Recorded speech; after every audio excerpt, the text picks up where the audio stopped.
So without further ado, let's get started with the LiGrip one-click processing firmware and new app training. So here I will like to introduce you guys to the firmware updates, how to use the new function, and lastly, how to use the new apps. So let's start with the new firmware updates. So the first update introduces a new data structure, which supports for one-click data processing as well as automatic image copying. So as you can see here is the new file structure. So it's similar to what we had before, but one of the main things is that instead of the bag file, which is the raw data file being placed directly in the project folder, it is now being placed in a subfolder called laser raw folder. So some of you guys who are familiar with our LiAir units are probably already familiar with this folder structure. The benefits of having this folder structure is that we can have the main project folder and also any subfolders for any sub data sets that we collect that goes into the same project. This allows us to use the LiSlam, which is a new project identifier, to directly be imported into LiDAR 360 MLS for one-click processing, as you can see here. So within the .lislam file, there are some important project parameters. So these, I won't go over all of them, but I'll go over some of the more important ones. And if you guys like, you guys can feel free to download this PowerPoint after the presentation to go over these in detail. And these will, of course, be in the instruction manual as well. But the important things I would like to point out is, for example, the version number, device type. So these will allow you to identify which device you used to collect the data set. You also have the real-time, the collection time, the start time, the end time, as well as the dedicated camera folders or the project folders. And last but not least, we also have the camera URL, which points to the camera or the recorded video name, which is important if you lose track of your video files. So the live project file will mostly be replacing the project.json, which you guys might be familiar with, which is what the project used to use. So we'll be mostly migrating all the features and use cases for the Project Johnson into the new .lislam file. So now the second update is the breakpoint continuation scan. So in many times without the proper GNSS, it's hard to match the two different scans together. A lot of times it will require a lot of manual adjustment, which can be extremely tedious and time consuming. With the new continuous breakpoint scan feature, we can continue the scan of another data set without the need to manually match them together. In other words, the software will automatically match the breakpoints for each data set, even if the scan is not continuous. So to do this, you have to ensure that the dataset has real-time point cloud enabled. You also want to make sure that the start position is within 2 meters of the previous scan, and also that the angle is within 15 degrees. So for example, if I was facing forward, when I ended the collection, when I start a new collection, if I would like to use the breakpoint feature, I must be within 2 meters of where I ended. I also must be facing the same direction within the 15-meter range for this operation to work. And once you start when you're starting the collection, make sure you select the correct project to continue scanning for the continuous scanning. And last but not least, you want to end the scan as you would normally. And once that is done, you can repeat the process for any additional scans. So this is a quick tutorial on how to do the continuous scan. So as you can see, here is the current project. You want to make sure that the dataset has real-time point cloud, or else this continuous scanning will not work. So here, as you can see, the data is automatically stitched together within LiDAR 360 MLS if the continuous scanning feature is used. So here are some of the key notes. Again, make sure the real-time point cloud is enabled. Make sure when you are when you are starting the new scan from the previous scan, ensure that the distance is not greater than 2 meters and also facing the same direction within 15-meter range. And also note that the surrounding should not be changed as much. So for example, let's say you stop the collection at a parking lot. Ideally, do not wait for all the cars to leave. Ideally, the surroundings would be similar to how you ended the collection. And after processing, it is found that the point clouds between the continuous sweeps do not match very well. Then in that case, fine-tuning is required. And the next update is the MKL file support for the GreenValley app, which operates the LiGrip. So the role of the KML is to provide a scope of reference for the assignment. So when you're importing, so the procedures for using the KML file is to import the KML file using the system, configure the RTK, and make sure the device is fixed. Start with the figure 8 circle to calibrate the device until the app prompts you to import the KML file. And last but not least, you can import the KML file and use the parameters from the KML file. So quick note that there's a slight difference when importing the KML file using Android and iOS devices. I'll go over that in just a little bit. So here is importing the KML file for iOS as an example. Let me see if I can get the video to play. Okay. So the only difference between Android, well, I'll let the video play first and then I'll explain that after the video.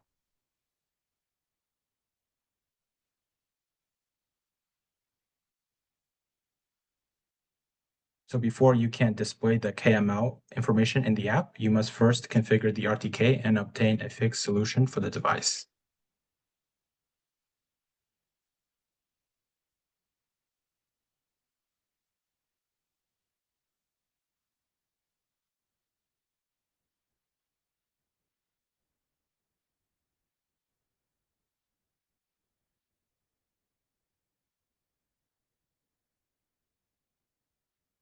Once the real-time point cloud is aligned to absolute coordinates, you will see the KML file button pop up. This is where you can load in the KML file, like so.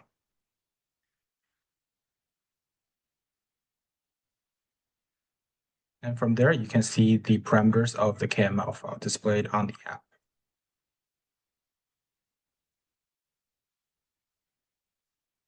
And for the Android version, it's similar, except you will have the option to directly load in the KML file by clicking on the button and going through the file directories. However, on iOS, since the app doesn't have access to the file directory, you will simply have to download the file prior or have the file in a different app, for example, in Gmail or in WhatsApp or messaging app, and click on the file directly and click share and share with the GreenValley app to open up the KML file. All of these can be found in the detailed instructions. So if you don't quite follow, don't worry, we will have a detailed instruction available for you for using the app. So the next update is the automatic course configuration and source list retrieval. So the app now supports the automatic retrieval of source lists for custom course configurations. So here, as you can see, you can scan and select the corresponding source list. And from here, you can see your historical configurations, which will be saved and automatically filled.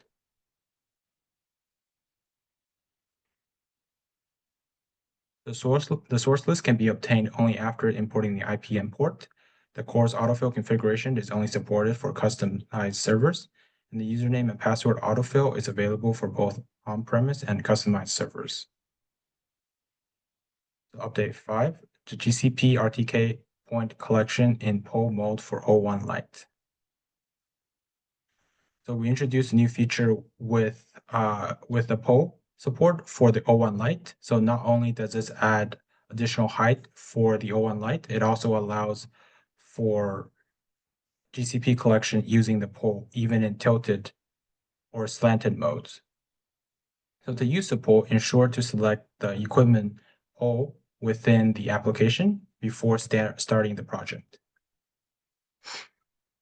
As you can see, here are some of the differences between using the poll and not using the poll. So as you can clearly see, the roofs of these structures are more clearly scanned as opposed to when the pole is not used, which means that some of the top details will be missed. So here are some of the key points for installing the pole. When installing and removing, do not extend the RTK pole to avoid difficulties in installation and removal. The locking device must align with the battery base to lock. Misalignment will prevent proper attachment. And last but not least, the locking device only supports certain models of RTK poles. So please ensure the model is supported before purchasing.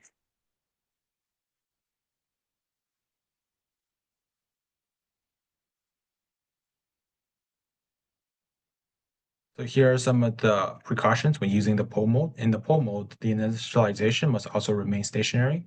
So if it's difficult to keep still, lean the pole against a stable object.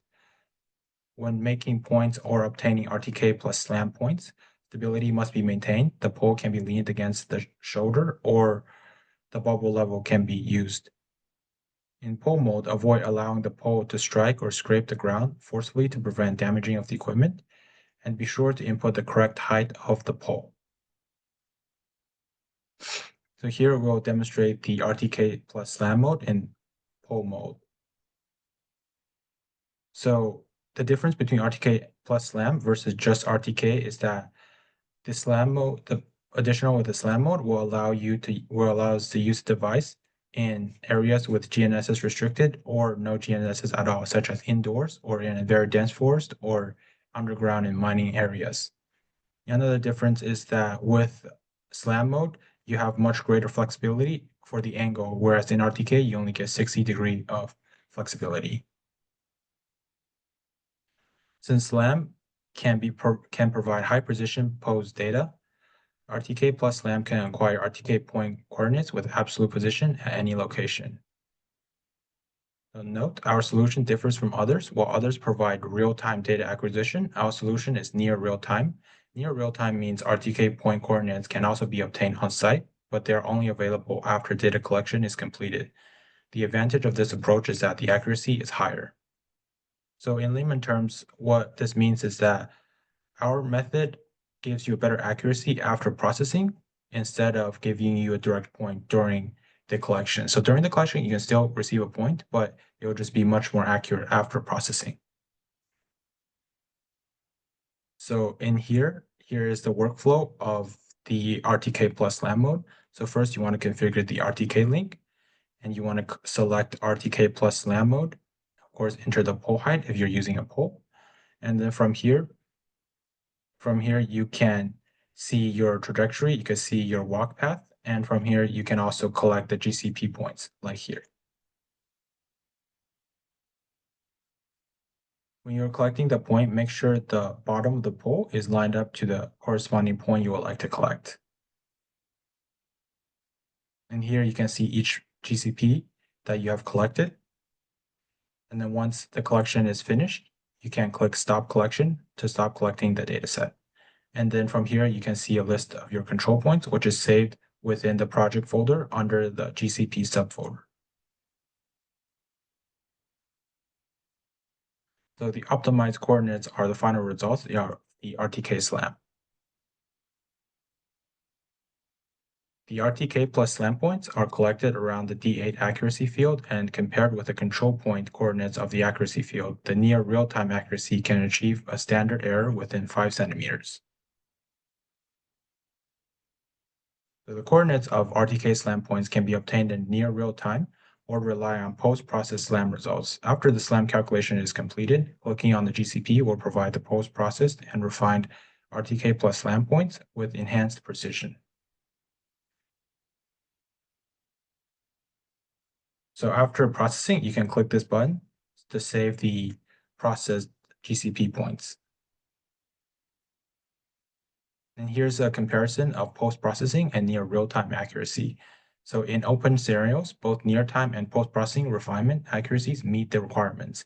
The accuracy after post-processing refinement is still a little bit higher. So here's a comparison test of the O1 Lite and the RS10 device in obstructed scenarios. So in this test, for both devices, we both walked down a underground parking garage or a covered parking garage, and we walked about 40 meters and collected 10 GCPs. So for both devices, we conducted the testing twice, once forward, once backward. So as you can see, the first 10 where there was better RTK collection as we entered the parking lot, the accuracy is slightly higher, but it's still not optimal. And here, as you can see, the second round when we're going out, the accuracy is much worse. But not only that, the consistency of the results from the two measurements is generally poor, especially in the vertical direction, where the accuracy is significantly worse. And here is for the O1 Lite. So keep in mind that both of these are real-time coordinates, so they have not been processed. And as we mentioned before, the near real-time accuracy of the O1 Lite in the underground parking garage is poor, especially in the vertical direction. However, after post-processing, the accuracy has increased drastically. As you can see before, the real-time accuracy is roughly around 10 centimeters in the horizontal and more than 20 in the vertical. But after processing, the horizontal and vertical is all around the 5 centimeter range. But on top of that, the consistency of the results from the two measurements is average with better vertical accuracy compared to the RS10 device. So the real-time RTK SLAM of the O1 Lite meets the accuracy requirement for surveying outdoors, but when collecting indoors, the post-processing for precision enhancement is required. And here is a more streamlined comparison between the two devices. So both can be used in outdoor, and both can also be used indoors as well. The difference is that the RS10 has slightly better real-time results. However, the O1 Lite real-time results are a little bit worse, but after post-processing, the results of the O1 Lite is significantly better than the real-time results of the RS10. And the weight of both devices is 2 kilograms with pole and 2 kilograms with the pole for the O1 Lite and 3 kilograms with the pole for the RS10. And last but not least, the O1 Lite supports GCP collection while the RS10 does not. So SLAM mode in pole form. So it is similar to the GCP mode with a base. However, the pole mode, users can take advantage of the length of the pole to perform control point making operations on walls or hard to reach places. As you can see in this picture, you can take a GCP of this corner, which is usually difficult to do when in just handheld mode.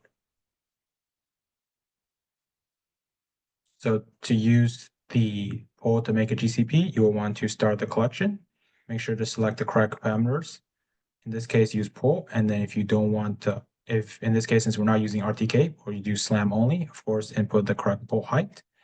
And then here, take the GCP with the pole at the desired spot. And here you can collect the GCP by clicking the GCP collection button and then input the point name as well as the pole height.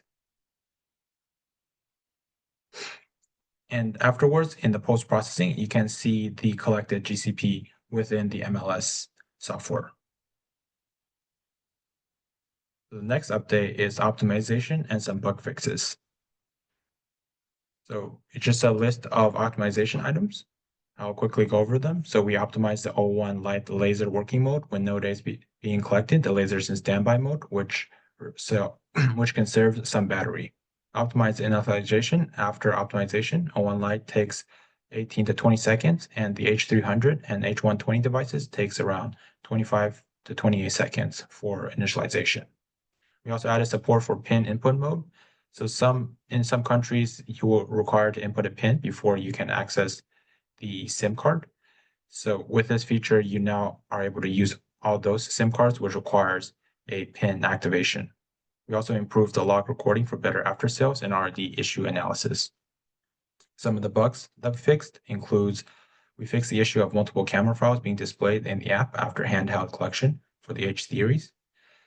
fix the occasional issue where there's no Wi-Fi connection after powering on the handheld series, fix the issue after manually stopping the camera recording, especially when camera collections are uncontrollable. And we also fix the occasional system crash issues on the H120 as well as the H300. So general stability and improvements.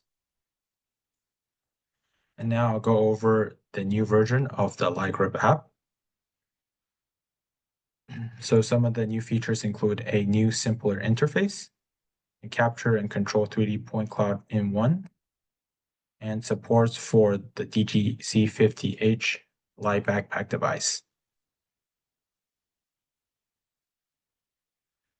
So to activate the LiGrip, you want to first connect the LiGrip, and then it will prompt you to activate. Here it will give you the steps one by one. So first you want to click activate, then connect to an external network, as you would be connecting to the device's network first. And then once you connect to external network, you will be able to activate online using the application. And after activation, it will say activation successful, and you will be able to see the device status. In this case, you can see the serial number, the device storage, camera storage, etc. So to connect a LiGrip device, you want to first power on the device. Then after waiting less 30 seconds, you should see the device Wi-Fi being broadcast, in which case you will want to connect to the device Wi-Fi. Then you want to click on the LiGrip, which then you can connect directly to the device. So to connect the course, you will want to first select on a device, and then you will want to click connect to course. So from there, you want to fill in the APN and PIN information for your SIM card if necessary, and then select the IP, download the source list, and fill in your username and password if necessary for your course account, and then submit the settings. So from here, you can see the historical configuration. Once you have already completed setup the first time, you can use your previous configurations.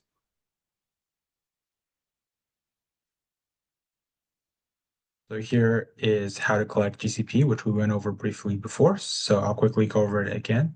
So once you're in the device collection or in the data collection interface, you want to click on GCP. And then from there, you want to give the GCP a name.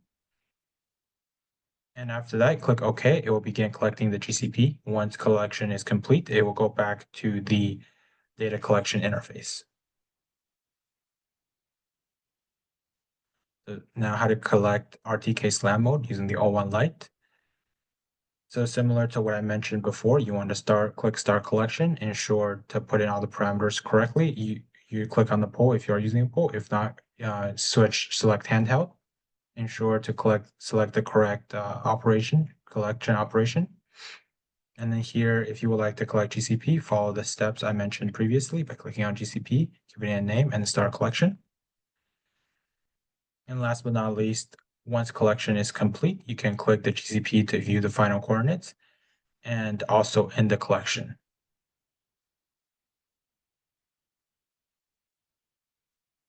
And here is a quick overview for the continuous scan. So if you would like to perform a continuous breakpoint scan, first, the previous project must have real-time enabled for this to work. So, and if you did do that, you can find the previous project, click on breakpoint continuous scan.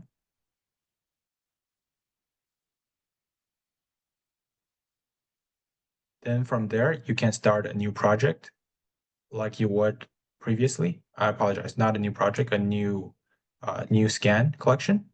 From there, input the correct parameters, and remember to start within 2 meters and within 15 degrees of the previous scan.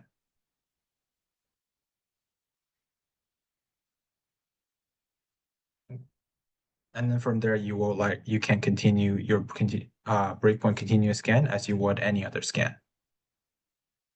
And here's a firmware upgrade for the LiGrip devices. So sometimes we will push firmware updates for any bugs, fixes, or just general device improvements. So there are two methods. One is online upgrade, one is offline upgrade. For online upgrade, you can click on the firmware information, and from that point, you can check whether there is a new firmware or not, and if there is, you can upgrade online following the instructions of the app. And then for offline upgrade, you can download the upgrade using a USB, and then plug in the USB into the device and perform the offline upgrade. And again, these instructions will be detailed in the instruction manual for the app. So if you don't follow just now, no worries, you can have the instruction guide with you when you do perform the upgrade. And then here, there's also a camera calibration parameters upgrade. So if you notice that the RGB is offset and you notice that it's because of the camera, you can perform a camera parameters calibration. So from here, you want to go into the firmware version. So click on the firmware version. From here, instead of clicking the firmware update, you want to click the camera calibration parameter update, and then click OK to update, and then wait for the prompt of update successful. So for this one as well, the details will be in the instruction manual on what the purpose of the camera calibration is, how to obtain that, and how to use it.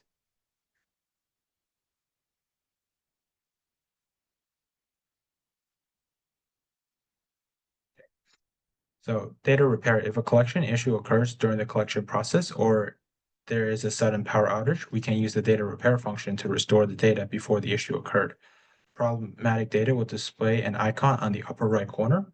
We can click on it to repair the data.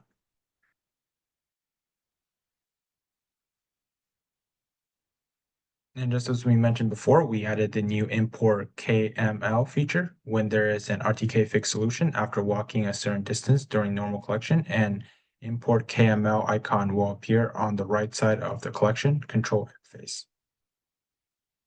So from here, you can click on the KML, and then for Android, you can directly browse.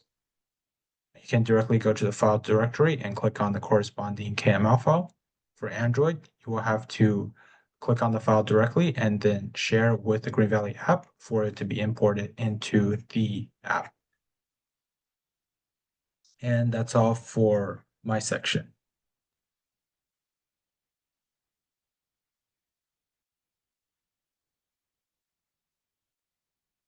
Thank you. So, Thank you, Shang. Hi, Freya. Should I start? Yeah. Okay. It's to you. Thank you. All okay. right. Perfect. Yes. So now I want to introduce our friend from NEOLASER Solutions, which will present us with this case study. All right. Thank you, Sean. That was very informative. First of all, thank you for this opportunity. We have been partners with GreenValley for a while now, and we have had a very fruitful partnership. So before I begin anything, I just wanted to introduce our partnership. We have been good friends, not just in Singapore, but we have had the opportunity to even exhibit and meet clients and customers and partners in the Middle East as well. So this you see, the left is last year before GeoConnect Asia, we had a session in Singapore, and this is and the one on the right is also had the opportunity to meet Cody from the one of our key members from US team. And so this is in Dubai. So this was late last year. So just to give you a bit of an idea that NEOLASER is a geospatial solution provider, and GreenValley is one of our premium partners, where we imbibe their solutions and we try to serve the customers in Singapore and Southeast Asia. So speaking of customers, I don't want to name too many names, but our customer base comes from not just surveying and engineering companies, but also government um, bodies. So we have been working very hard to get into their requirements and their specs, and we have started to see a lot of success with them. So we have also been able to cater to, in a way, Singapore's nation building efforts. And these government bodies, they put it into their requirements and how certain solutions should be implemented. So a huge kudos and thanks to GreenValley Solutions, because now Singapore government bodies and certain agencies are also taking and imbibing their solutions. which is I think a good compliment in itself. Okay, so without any more frivolries, let me just talk about a couple of case studies that we did. So one of the case studies and one regular kind of concerns that we get from customers is how good a SLAM solution is in terms of vertical scanning. So this is one example where we scanned an HDB building, which is a government block from Singapore, and we were able to scan this in one scanning or in like one task or one project. So that is, we did not scan different floors and merge them together. This is just one project. So I'm happy to give you more details about this project. We use the H300 in a backpack, and this is like about 25 minutes of walking. We did not enable any RTK or GNSS. It was just purely SLAM based. And as you can see from the trajectory, we walked from the ground floor and then we walked up, but we also closed like a vertical loop. So we went through both the staircases. The next picture should give a better idea. Yes. Let me go to the next picture. Yeah, this gives a good elevation view. So you can see this is the trajectory that we followed. So this is about 12-story high. So when we started doing this, we started at level 1, then we went to our ground floor, then we went to level 2 from one side, then we came back to the other emergency staircase. So as you can see, we started walking here and we followed a trajectory like this. And then we would go up on one emergency staircases, and then we would then go up through the other, and then so on and so forth. So this way we ensured that we had some kind of a vertical loop of sorts. Okay. So again, this is just the elevation view. But what is important is when we took out cross sections post-processing, we were really impressed by how accurate this is in terms of between one floor and the subsequent ceiling of the other one. So let's look into a bit more cross-section views. And I think this is a good view to take a look at it. So you can clearly see, I don't know how clear it is on Zoom, but you can see that there is a very good, correct, and a useful demarcation between the ceiling and the subsequent floor. And this is key. This is important for any kind of survey works. I'm trying to zoom in as much as I can, but any kind of survey works, any kind of meaningful elevation view. And SLAM was unable to do this previously. We had a lot of clients where they tested it out with different devices, with different solution providers, and they were not successful in implementing any kind of SLAM solution when it comes to mapping indoor or mapping large buildings of this sort, even if it is 2 or 3 floors. So I think this is a good success story for us, where we implemented this and we shared it with our surveying and scan to BIM customers, and we have received some very good feedback. So a good live example of this. I'm happy to share this information also, this data. If anyone is interested in it, please reach out to GreenValley or to NEOLASER, and we'll happily share this point cloud data with the team.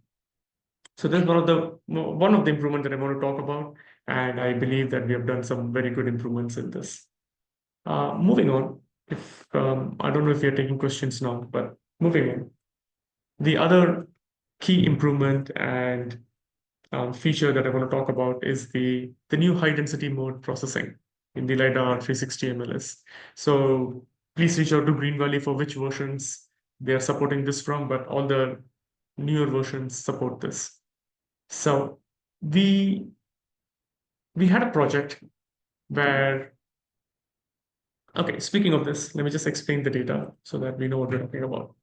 So this is one capture or one project that we did, and we processed this on 2 different versions. One is the normal version that was being supported from the previous versions of LiDAR 360 MLS, and that same data, that same raw file, the same back file, the same imagery file, effectively the same data was again reprocessed through this. So there is no other changes to it.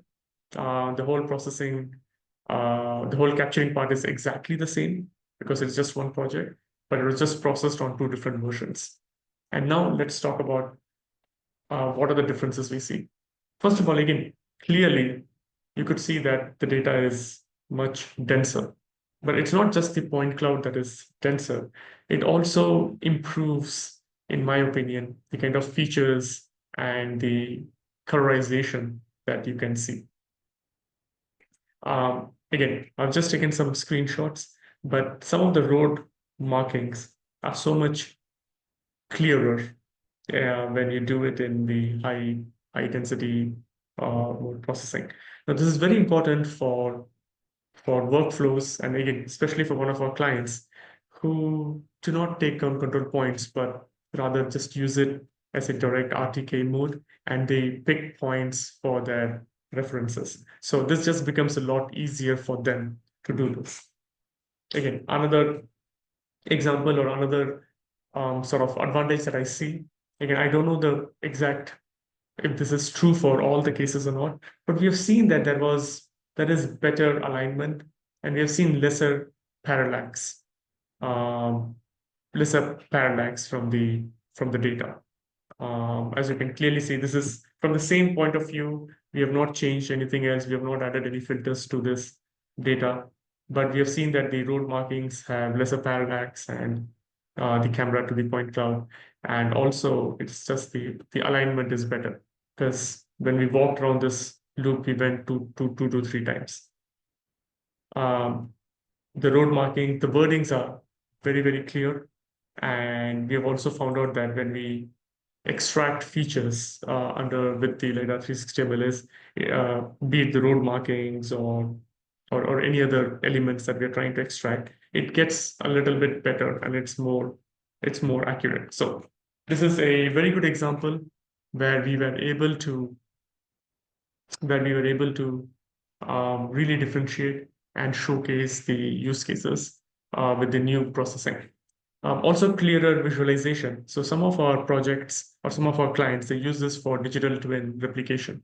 So they really need crisp point cloud where the imagery and the RGB colorization is able to identify details. And then they try to create a walkthrough kind of a solution.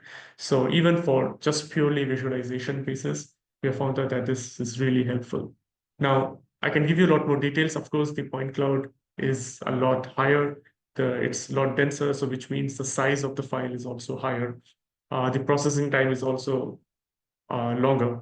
But again, it depends on the use cases. For certain use cases, our clients and we prefer the usual normal processing mode because it's quicker and it's easier to handle. But for some use cases like this, we have found out that the high density mode is actually a very good improvement. So again, before I finish my part of this thing, I just want to say thank you to the GreenValley team for their support and their product improvements. And we wish to continue this collaboration and to see more such innovations coming from your team. That will be me. Thank you so much. Thank you so much, Freya. Thank you so much, Sean. Thank you for this opportunity. Thanks, Srinivas. Thanks for your sharing. The presentation was very clear and comprehensive. And thanks to Sean as well. Excellent training. Now, next, that's an interactive session. So if you have some questions, feel free to ask. And you can drop them in the Q&A section, and we'll address as many as we can throughout the session. There's a question about the request for sample data from Freya Wang. I'm happy to share the data with GreenValley team. And if you have the contacts with whoever wants the sample data, you can share it. This is not a private data. It's not a customer data. This is data from us. So we can share this. NEOLASER can share the data with GreenValley, and GreenValley can feel free to share the data with anybody.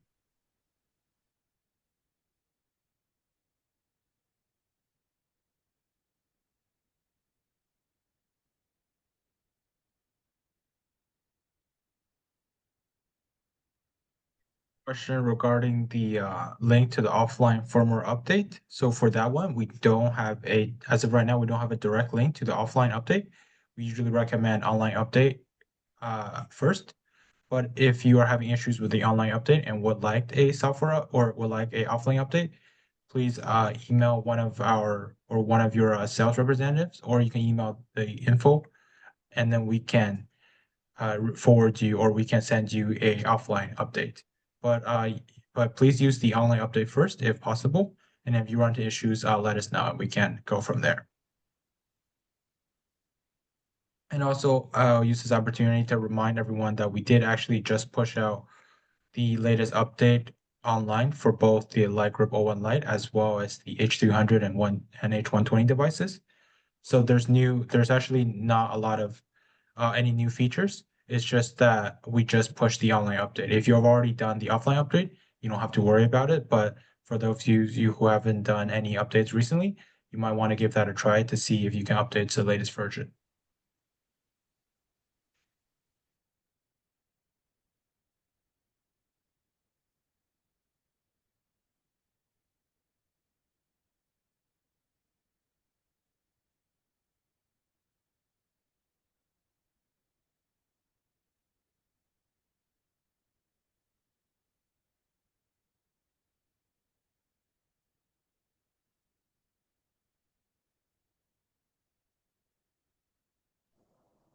And there are some unanswered questions about the copy of the PowerPoint. So we will be sharing the copy of the PowerPoint, right? Yeah. Yes, absolutely. We will be sharing both the PowerPoints after the presentation.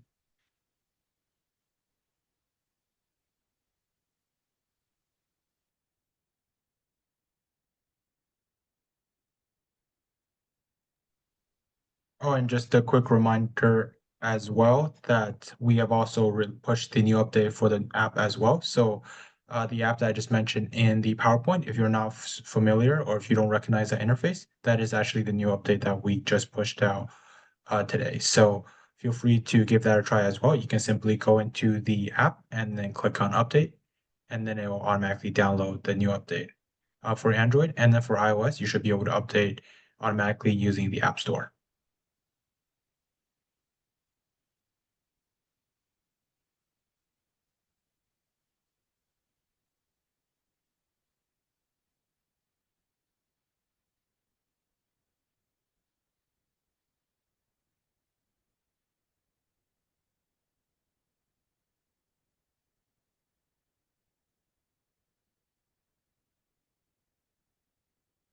Is there any And questions? yeah, and just one last quick reminder, in the new app, once you connect the device, you want to click on the firmware information, as you can see on the screen. And from there, you'll be able to do the firmware update.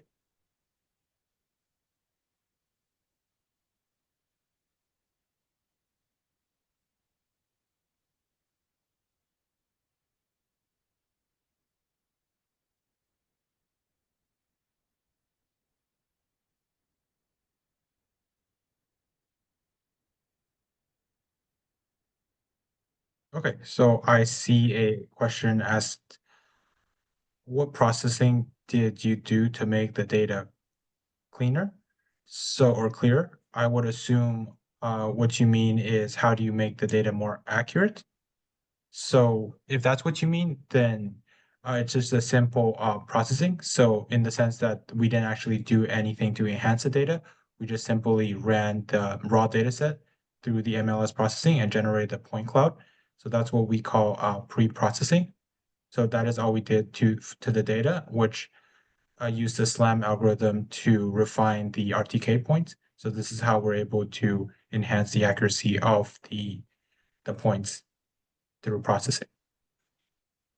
And if that question was regarding the comparison slides that I did, I didn't do anything different. It's just the two different options that you have with the new LiDAR 360 MLS, the newer versions. So please feel free to please do upgrade to the newer versions, where you have the option between a normal processing and a high density processing. So that's what I was explaining. So when the differences that you saw were with the high density processing, it may appear clearer I'm sure the other parameters are same, but it appears clearer because of the new processing, the new algorithm.